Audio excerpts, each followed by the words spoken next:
আমরা মেয়েরা যখন বাবার বাড়িতে থাকি তখন কিন্তু আমাদের যত ইচ্ছে বা স্বপ্ন যা কিছু রয়েছে সব কিছু কিন্তু পূরণ করার জন্য মা বাবার কাছে বা ভাই বোনেদের কাছে আবদার করি যে এই ইচ্ছেটা রয়েছে সেটা পূরণ করে দাও। বা যখন নিজের হাতে ইনকাম করতে পারে কোনো মেয়ে কিংবা ছেলে তখন তার ইচ্ছে বা স্বপ্নগুলো সে নিজের থেকেই পূরণ করে নেয়। আসলে কি বলতো, সবার জীবনটা তো সমানভাবে চলে না, তাই না? তো আমরা যখন ছোট ছিলাম ছোটবেলা থেকেই কিন্তু আমার বাবার বাড়িতে খুব একটা অভাব ছিল না। তো তারপরে আস্তে আস্তে যখন বড় হলাম, যখন 7-8-এ পড়তাম তখন কিন্তু বাবার বাড়িতে অনেকটা অভাবের দিন আসলো আর কি। সব সময় তো মানুষের দিন সমান যায় না, তাই না? যেমন নদীতে জোয়ার ভাটা আসে ঠিক তেমনই মানুষের জীবনটাও ঠিক তেমন, কখনো সুখ কখনো দুঃখ সব কিছু মিলিয়ে মিশিয়ে কিন্তু জীবন, তাই না? তো সেই জন্যে কিন্তু আস্তে আস্তে বড় হলাম, পড়াশোনা করলাম, কিন্তু যখন দেখলাম যে নিজের স্বপ্ন পূরণের স্বপ্নগুলো যেগুলো রয়েছে সেগুলো পূরণ করব, কিন্তু সেই স্বপ্নগুলো পূরণ করার জন্য না তখন কিন্তু বাবার সেরকমভাবে কোনো আর্থিক অবস্থা ছিল না যে আমাদেরকে কোনো একটা ভালো টিউশন দেবে বা কোনো একটা ভালো জায়গায় নিয়ে যাবে, সেরকম একটা পরিস্থিতি ছিল না সংসারে।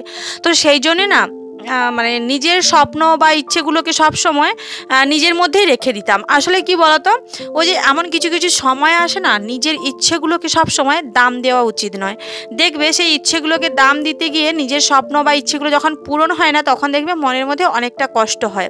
তবে একটা কথা কি বলতো, ভগবান দিন দিলে দুঃখ যায়। তো ঈশ্বরের উপরে ভরসা রাখলে, ঈশ্বরের উপরে আস্থা রাখলে দেখবে ঈশ্বর যা করেন বা ভগবান যা করেন সেটা কিন্তু আমাদের ভালোর জন্যই করেন।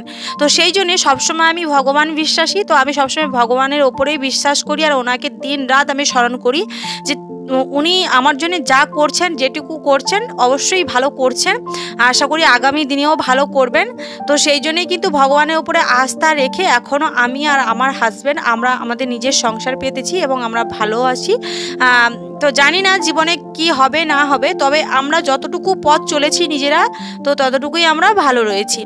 শুভ সকাল আমার প্রিয় বন্ধুরা, সবাই কেমন আছো? আশা করছি সবাই খুব ভালো আছো আর সুস্থ আছো। আমরাও বেশ ভালো আছি আর আমার পরিবারও খুব ভালো আছে।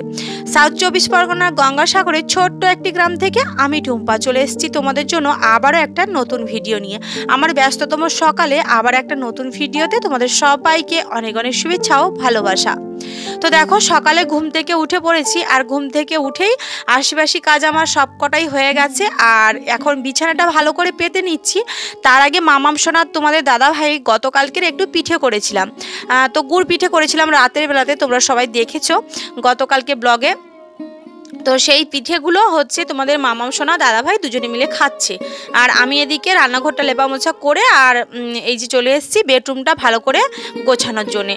তো বিছানাটা কি বলতো, বিছানাটা যদি বেশি সময় ধরে সকাল থেকে ওই ধরো না 8টা-9টা মতো বেজে গেল, বিছানাটা পাতাই হলো না ভালো করে ঝেড়ে ঝুড়ে, তাহলে কিন্তু ভালো লাগে না। মনে হয় যেন বিছানাটা তোলা হয়নি, সংসারের সমস্ত কাজগুলো মনে হচ্ছে এলোমেলো হয়ে রয়েছে।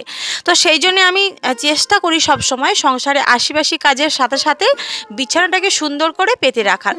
তো ওদিকে দেখো তোমাদের দাদাভাই এখন নারকেল নিয়ে বসে গেছে। ওই যে গতকালকের বাজার থেকে হাট থেকে যে নারকেল দুটো এনেছিল, তো ওই বড় সাইজের যে নারকেলটা তোমাদের দাদাভাইয়ের আর মন মানছে না, বলছে দাঁড়াও ছাড়িয়ে একবার দেখি নারকেলটা ঠিক কত বড় সাইজের। আর মামামকে দেখতেই পাচ্ছ কত বড় একটা কাচের গ্লাস নিয়ে দাঁড়িয়ে রয়েছে নারকেলের জল খাওয়ার জন্যে। তবে বেচারির আশা আর আজকে পূরণ হলো না, কারণ কি বলতো, নারকেলটা তো আজকের ভাঙাই হবে না, কারণ আজকের কোনো পিঠেই হবে না। আর এখন যেহেতু হালকা হালকা গরম, তো ওয়েদার তো চেঞ্জ হচ্ছে, নারকেলটা যদি আমরা ফাটিয়ে রাখি তাহলে নারকেলটা নষ্ট হয়ে যেতে পারে। তো যেদিন পিঠে খাবো ওই দিনই আমরা নারকেলটা ফাটাবো। তো মামা ভীষণই বায়না ধরেছিল, তোমাদের দাদাভাই ওকে বুঝিয়ে সুঝিয়ে মোটামুটি ওটা ভুলিয়ে দিয়েছে। তো এদিকে দেখো নারকেলটা অনেক কষ্ট করে তোমাদের দাদাভাই ছাড়ালো। তবে নারকেলের সাইজ অনুযায়ী নারকেলটা কিন্তু খুব একটা বড় নয়। আসলে দেখবে যেই নারকেলগুলো দেখবে ছালি মোটা, সেই নারকেলগুলো কিন্তু খুব একটা বড় হয় না, আর যেগুলো দেখবে ছালি পাতলা সেগুলো কিন্তু একটু বড় সাইজের হয়। তো যাই হোক, কি আর করা যাবে, মানুষ দেখবে এই যে তোমাদের দাদাভাইয়ের অবস্থাটা ঠিক তেমনই হয়েছে। আমরা মানুষেরা যেমন দেখবে এই যে বড় লোককে আমরা বেশি সম্মান করি, সে ভালো হোক সে ভদ্র হোক সে অভদ্র হোক সেটা জানার দরকার নেই, মোটামুটি তার টাকা পয়সা ধন সম্পত্তি রয়েছে মানেই সে অনেক ভালো মানুষ হিসেবেই গণ্য হয় আমাদের এই সমাজে, তাই না? ঠিক তেমনই তোমাদের দাদাভাইয়ের সাথে এই ঘটনাটা ঘটেছে। নারকেলের আয়তন দেখে নিয়ে চলে এসেছি, কিন্তু নারকেলটা ঠিক অত বড় সাইজেরও নয়। ভেতরটা যখন বের করা হলো তোমরা তো দেখলেই ঠিক বড় সাইজের নয়, মোটা মোটামুটি মিডিয়াম সাইজের। তো ওদিকে নারকেল টারকেল ছাড়িয়ে তারপরে কিন্তু আমরা সকালে জল খাবারটা খেয়ে নিয়েছিলাম। খাওয়া দাওয়ার পরে দেখো এই যে সবজি কাটতে বসে গেছি, যেহেতু দুপুরে রান্না করব। আর দেখবে হাজব্যান্ড যখন বাড়িতে থাকে না, তখন কিন্তু রান্না খাওয়ার একটু ধুমই পড়ে যায়।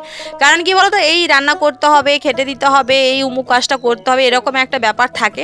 আর যখন দেখবে পুরুষ মানুষ বাড়িতে থাকে না, তখন কাজকর্মগুলো চলবে। তবে আসলে এরকম হেলে দুলে কাজ আমি আগে করতাম, তবে মামাম সোনা যবে থেকে স্কুলে ভর্তি হয়েছে তবে থেকে আমার আর হেলে দুলে কাজ করা হয় না। কারণ কি বলতো, সময়ের সাথে সাথে সবটাই মেনটেন করতে হয়, না হলে বাচ্চাকে তো স্কুলে নিয়ে যাওয়াটাই আমার অসম্ভব ব্যাপার হয়ে উঠবে, তাই না? তো চলো এখন সবজিগুলো কেটে নিই। আর তোমাদের দাদাভাই বাইরে কিছু কাজ করছে, সেটা আমি পরে দেখাচ্ছি। তো তোমরা কিন্তু আমার ব্লগে খুব ভালো ভালো কমেন্ট করছো, তোমাদের কমেন্টগুলো দেখে আমার সত্যি বলছি মনটা খুব ভালো হয়ে যায়। আমার সংসারে অভাব থাকুক, অনটন থাকুক, যাই থাকুক না কেন, আমি আর আমার হাজব্যান্ড সবসময় আমরা হ্যাপি থাকতে ভীষণ ভালোবাসি। আর তোমরা তো আমার ব্লগের মাধ্যমে দেখতেই পাও, আমাদের যতটুকু রয়েছে, যতটুকু ঈশ্বর আমাদের দিয়েছে, আমরা ততটুকু নিয়ে হ্যাপি থাকতে চাই। এর থেকে বেশি আমরা কিছু চাই না। আমি শুধু ঈশ্বরের কাছে রোজ দিন এটাই প্রার্থনা করি যে আমার যতটুকু থাকলে আমি ভালো থাকবো, সুস্থ থাকবো, তুমি ততটুকুই আমাকে দাও, এইটুকুই প্রার্থনা আমি ঈশ্বরের কাছে করে থাকি। তো দেখো দুপুরবেলাতে আমি রান্না বসিয়ে দিয়েছি। আমাদের তো নিরামিষ রান্না, কি আর বলবো তোমাদের। ওদিকে ভাত হচ্ছে, আর এদিকে দেখো একটু বিনস, একটু আলু বেগুন দিয়ে একটা নিরামিষ তরকারি করব, অবশ্য টমেটো দিয়ে। আর শীতের সিজনে না টমেটো যে কোনো তরকারিতে দিলে দেখবে ভীষণ ভালো লাগে খেতে। আর সাথে করবে একটু উচ্ছে আলু ভাজা, আর করব তোমার বিনস আলু বেগুনের একটা নিরামিষ চচ্চড়ি মতো বানাবো। তো এদিকে দেখো আমার ঝোলটা ফুটছে, আর ওদিকে উচ্ছে আলু ভাজাটা বসিয়ে দিয়েছি। আর আগে কিন্তু আমার বিনস আলু বেগুনের চচ্চড়িটা হয়ে গেছে। রান্না বান্না করে পুরো ঘর দোয়ার ঝাঁট দিয়ে এখন দেখো এই যে তরকারিগুলো তোমাদের সাথে শেয়ার করছি।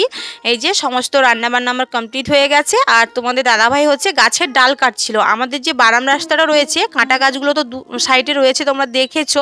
তো ওই কাঁটা গাছগুলো তোমাদের দাদাভাই ডালগুলো কেটে কেটে দিচ্ছিল। কারণ কি বলতো, হাওয়া বাতাস হলে না নিচের দিকে ঝুঁকে পড়ে যায়। আমরা বড় মানুষ, আমরা কিন্তু সাবধানে চলে যাই, কিন্তু বাচ্চা যখন যায় না, তখন কিন্তু ওই কাঁটাগুলো চোখে লেগে যাওয়ার সম্ভাবনা থাকে। তো সেই জন্যই তোমাদের দাদাভাই গাছের ডালগুলো কেটে তারপরে স্নান করে দেখো আমরা তিনজনে একসাথে খেতে বসে গেছি। আর কি বলতো, এই যে আমরা তিনজনে একসাথে খেতে বসলে না, সত্যি আমরা ভীষণ হ্যাপি থাকি। আর এই দিনগুলো কয়েকদিন আগে খুব মিস করেছিলাম, 1.5 বছর ধরে মিস করেছি, যেহেতু তোমাদের দাদাভাই বাড়িতে ছিল না, তোমরা সবাই জানো। আর তোমরা অনেকেও কমেন্ট করেছো দিদিভাই দাদাভাই বাড়িতে থাকবে, শুনে খুবই ভালো লাগছে, কারণ তুমি মামাম সোনাকে নিয়ে একা থাকো। হ্যাঁ গো, এটা কিন্তু একেবারেই ঠিক কথা বলেছো। স্বামীর যে কি মূল্য, আর স্বামী আছে বলেই কিন্তু সম্মানের সাথে কিন্তু এই দুনিয়াতে আমরা বাঁচতে পারছি, আমরা মেয়েরা। স্বামী সত্যি অমূল্য একটা সম্পদ, স্বামী ছাড়া আমরা কিছুই নয়। তো স্বামী রয়েছে বলেই কিন্তু নিজে সম্মানের সাথে এই দুনিয়াতে বাঁচতে পারছি এবং বেঁচে রয়েছি। যাদের স্বামী থাকে তারা বোঝে যে স্বামী থাকা কি জিনিস, আর যাদের স্বামী নেই তারাও বোঝে যে স্বামী না থাকা কি জিনিস। তো এই ফিলটা আমার কিছুদিন আগেই হয়েছিল, হাজব্যান্ড থেকেও না থাকার মতো। যারা প্রবাসে থাকে তাদের তো এরকমই হয়, তাই না? যে হাজব্যান্ড থেকেও না থাকার মতো, বাড়িতে কোনো কিছু করতে পারে না, আমাদের সাথে খেতে পারে না, ঘুমাতে পারে না, কোথাও যেতে পারে না, সবসময় বাইরেই ইনকাম করাতে ব্যস্ত থাকে। তবে অবশ্য ছেলেরা ইনকাম তো নিজের জন্যই করে না, সংসারের জন্যই করে, তাই না? স্ত্রী সন্তান নিজের জন্য সবার জন্যই করে। তো যাই হোক, দেখো এই যে বিকেলবেলাতে আমরা দুপুরে খাওয়া দাওয়া করে একটু রেস্ট করছিলাম। আমার তো ভিডিও এডিটিংয়ের কাজ থাকে, তোমরা জানো। থাম্বনেলটা আমি ওই দুপুরবেলাতে বানাই। তো এখন দেখো যে তোমার দাদাভাই গাছের ডালগুলো কেটে এখানে নিচেই পড়েছিল, কিছু ছিল সেগুলোকে টেনে হিচড়ে নিয়ে যাচ্ছে। কারণ এই বারানটা পুরোটা আমি ঝাঁটিয়ে দেবো, না হলে কাঁটা যদি একটা দুটো পড়ে থাকে না, পায়ে লেগে যাবে। আর এদিকে দেখো বেলগাছটার একটা ডালও কেটে দিয়েছে, কারণ এই ডালটা না রাস্তার দিকে ঝুঁকে পড়েছিল, সেই জন্যেই। যাই হোক, চলো এদিকে বিকেলবেলা তোমাদের দাদাভাই ডালগুলো গুছিয়ে দিক। আর কিছু না ইঁদুরের মাটি তুলে আনবো মাঠ থেকে, কারণ এই যে এখানে উনুন বানানো হবে, সেই জন্যই। তো আবারও চলে এসেছি সন্ধেবেলা। শুভ সন্ধ্যা প্রিয় বন্ধুরা। এখন দেখো মাম্মামকে পড়তে বসিয়েছি, সাথে সবজিও কাটছি। সংসারে কাজের ঝামেলার সাথে সাথে না মাম্মামকে ঠিকঠাকভাবে পড়ানোর সময়ই পাচ্ছি না। তবে কি করব বলো, এইটুকু বাচ্চাকে টিউশন দিয়েও না হচ্ছে না। কারণ কি বলো তো, টিউশনে 10টা বাচ্চা পড়ে, তো 10টা বাচ্চার সাথে যেই বাচ্চাটা ধরো না পারছে না, তো ওকে তো ধরে ধরে বলতে হবে, তাই না? তো অন্য কারোর উপরে দোষ দেবো না, কারণ বাচ্চাটাকে বাড়িতে যদি যেমনভাবে আমি দেখাবো তেমন অন্য জায়গায় তো হবে না, তাই না? তো সেই জন্যই ওকে আমি বাড়িতেই পড়াচ্ছি। পড়াচ্ছি, দেখা যাক কতদিন মানে পড়াতে পারবো। ক্লাস 4 পর্যন্ত কেন 10 পর্যন্ত পড়াতে পারবো, কিন্তু ওই যে সংসারের কাজের সাথে সাথে না বাচ্চাকে পড়ানোর সময়টা আর হয় না। যাই হোক, কষ্টসৃষ্ট করে পড়াতেই হবে।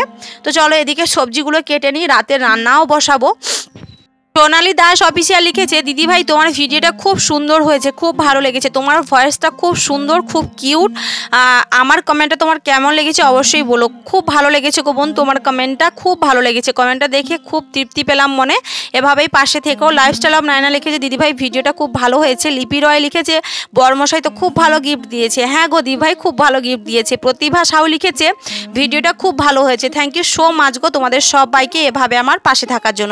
এত ভালো ভালো কমেন্ট পড়ে সত্যি আমার মনটা ভীষণ ভালো হয়ে যায়। তো এদিকে দেখো রাতের রান্নাটা বসিয়ে দিয়েছি, ওদিকে ডালটা হয়ে এসছে, ভাত হয়ে গেছে, একটু বিনস আর আলু ভাজা করব, এটাই হচ্ছে রাতের রান্না।